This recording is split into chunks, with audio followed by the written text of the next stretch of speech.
Alright, what's up, nerdy movie fans? There's a new video out, so for this one, we're going to be talking about The Strangers Chapter 2. Saw last night, and this one was, well, I was just started my collection, so I remember reviewing this franchise not that long ago, and we reviewed the first three movies that had come out. So I believe I have a different copy of at least one of them now, so I'm just going to show you guys. I have the steelbook for the first one. This is the original. The case is pretty cool. It's got two of the characters' masks on the front and back. So this one is pretty cool. This is Scream Factory, which they usually do a really good job with their steelbooks. So this is the first one. For The Strangers Pray at Night, I have just the Blu-ray. Does have the slipcover, which is pretty cool. Comes with the unrated cut. I don't think they really make a 4K of this movie, and I don't think there's a steelbook for it either. So I have this Blu-ray copy. I don't know if I would buy it unless it was like in, like a bundle, like a whole franchise set, which could be cool. And then we have The Strangers Chapter 1. This one is probably, I don't know if it's my least favorite. It's either this one or the second. The original Strangers is by far the best in my opinion, even compared to the new one, even though the new one was pretty interesting. So for The Strangers Chapter 1, the steelbook is actually kind of cool. You see through sort of that hole in the door, open it up, and it's as if you've opened the door. So this is pretty cool. And of course, this is just the cardboard case. This, I believe, there is a steelbook inside. This is a steelbook set, which I'll show you guys. So yeah, when you open it up, you actually see the steelbook. It just sits in there. So the back is pretty just kind of standard, but I believe this one is, so it's not Scream Factory, it's Lionsgate, so that's why it's so cool. Lionsgate always does really cool boxes, and apparently this movie of all movies got one of the coolest box sets. So we'll see what they do for the Strangers Chapter 2. So this movie pretty much picks up exactly where Chapter 1 left off, where Maya is in the hospital, and the town is just sort of recovering from another attack in the city, which we get a feel for. Some of the locals know this is going on. We have two police characters that are sort of talking about the case, and they're sort of hinting at they know more than they're telling the locals, but they keep it very vague. The police don't actually really reveal anything in this movie. They just sort of allude to the fact that they know more than the public does. So it's sort of that vague sort of background story that's kind of interesting. And so for this movie, compared to the other ones, there are new sequences, new locations for this movie that the franchise really hasn't dealt with before. Of course, the first one is just home invasion. The second is home invasion in an RV park. And then The Strangers Chapter 1 is pretty much a rinse and repeat of the original, where it's just home invasion. So this one we get multiple locations. So Maya is in the hospital, and we see that these strangers are sort of trying to attack her there. So we get running through the hallways, we get a scene in the morgue, we get just, it felt like 15-20 minutes of the hospital chase scene. And then when she does get out of the hospital, it ends up on this like farm with this horse barn, and then she ends up going to the woods, and there's another whole sequence in the woods. So this movie gave us a lot of different kinds of styles when it comes to the whole chase and violent aspect of this movie. It's all in different locations that we haven't seen in the franchise before. So it was fresh, felt new, and I thought the acting was pretty good too for a Strangers franchise movie. I thought the acting was pretty good. So the most notable thing about this one is the strangers, so people with the masks. This movie kind of reveals some of the characters' backstories. And so they actually reveal one of the strangers' identity in the opening of the movie. And then we see who it is. It's like, oh, I guess it's this person. And then throughout the movie, we get various flashback scenes of this character as a child, which takes place 20 years prior to when this movie takes place. And we see what's happened with this person, what happened before. But I feel like if they had just given us these montages randomly without the explanation, then in the end, a character reveal in the end versus the beginning, I think could have been a more interesting payoff. In the beginning, it was kind of neat. It's like, oh, it just kind of reminded you of the opening of Scream 6, where it's like, oh, we know Ghostface identity. Unlike Scream, this is actually the identity of one of the killers, but the whole opening reveal just felt a little off to me. So when we get to these montages, it is kind of cool. The acting for the kids is still pretty neat. I thought they did a good job, even if it was written. I don't know.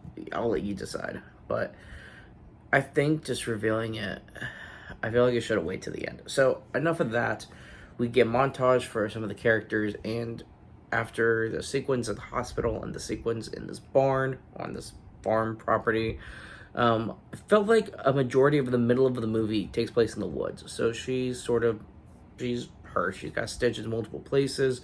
Wounds keep opening up. So she's trying to basically patch herself in the woods. And there's a lot of survival scenes of her trying to make a fire and trying to find water. It's definitely felt like this character is in survival mode. This character was in no position to really fight at all. She keeps getting beat up more and more as the movie goes on. So this does feel more like a survivalist kind of movie for the main character. And in the woods, there's another scene where the strangers let this wild animal pet go chase Maya down. And there's a whole fight scene between her and the animal. So that was interesting. That was different. It was kind of intense. By the time they revealed the what the animal was, because they kind of psych you out for a little bit there.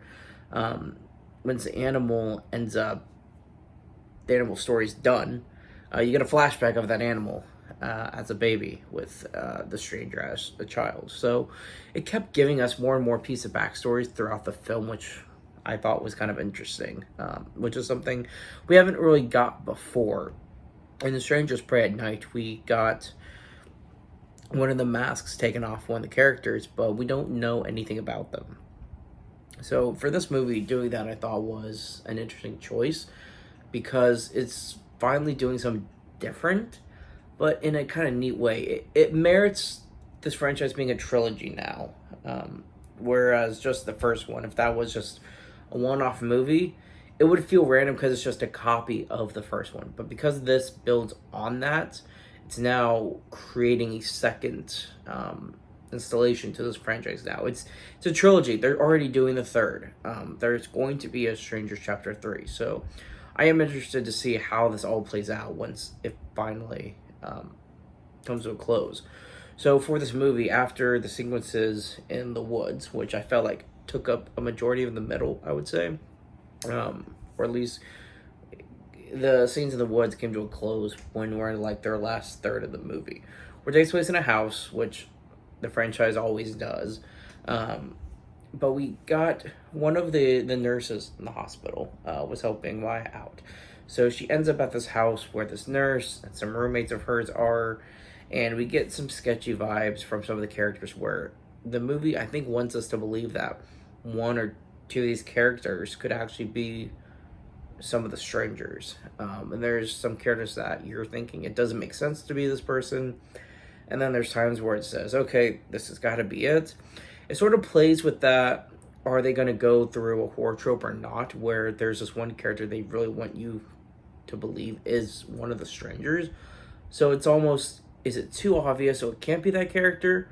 Or is this movie, is it just that obvious? And it is. So it's, that character, it wasn't revealed in this one. So for these characters in the home, some of them survive, some of them do not. And so these characters are sort of left over for movie 3. As this movie closes, the strangers do the home invasion thing again, kill some of the now new survivors, and there's a whole chase scene between one of the strangers and Maya in the ambulance that ended up showing up, and she ends up killing one of them. So it's really hard for me to be able to tell the difference. There's just a slight difference in the masks. Both of the other ones are female characters that both have beanies.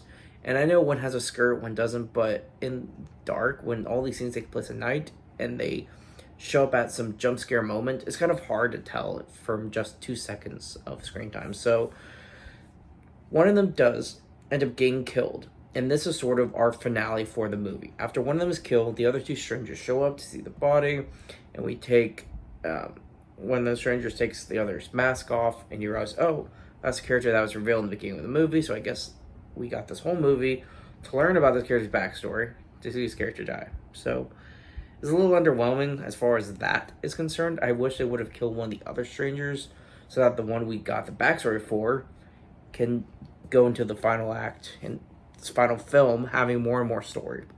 But as it turns out, the two strangers looking at the body of the third one, and Maya not far off watching this. This is our closing scene, and that's the end. So it's cliffhanger essentially, and there is a mid-credit scene, but it really doesn't have to do with this movie. The end scene is just a trailer for the third, so it was kind of cool to see that already. It just, if you're waiting for another piece of information from this film, that's not what you're getting. You're getting a trailer, but it is kind of cool. So yeah, overall, because of the new elements they added, the different kinds of locations, different kinds of kills, different ways these characters are stalking our main character, it felt different enough to where it was actually exciting. It felt fresh, it felt new. It didn't feel entirely cheap like a lot of the tropes in Chapter 1, just because it was so much of just a copy. I feel like Chapter 1 didn't try hard enough to stand out on its own. It just felt like a copy. Whereas Chapter 2 feels like its own thing. So whether you like it or not, you can't deny that this one is different. But I don't think that's a bad thing. I think it works for this movie. I think it's going to work for Chapter 3. Of course, these movies being very extremely loosely based off of true events. Of course, the part that's based off of true events is no one knows the identity of these killers. So having the killer, one of them at least, in a second suggested, revealed in this movie, it does go away from that realistic aspect that the first one had. But for being a horror movie, the 2020s now, we get these elevated stories and multiple layers, backstories for some of the characters. I think the way horror movies are now, this idea works for this trilogy. So yeah, if you skipped on Chapter 1, I don't blame you guys. It was mostly pretty much just a copy of the first one, but it might be worth a watch if you're interested in the new one as well, because I feel like by the time the third releases, this will be a worth it trilogy. I mean, the second one, it was a cool installation to it. It might be my favorite after the original. If I had to rank them, it'd be the original, then Chapter 2, and then I don't know how to rank the others. It's just kind of tied. I didn't have much love for either of them, but as a whole, this movie was enjoyable. It was a lot better than what I was expecting, and I wasn't expecting very much, but this one actually was fun. So let me know what you guys think if you see it. Keep it digging, guys. I'll see you next time for the next review on the channel. Thanks again.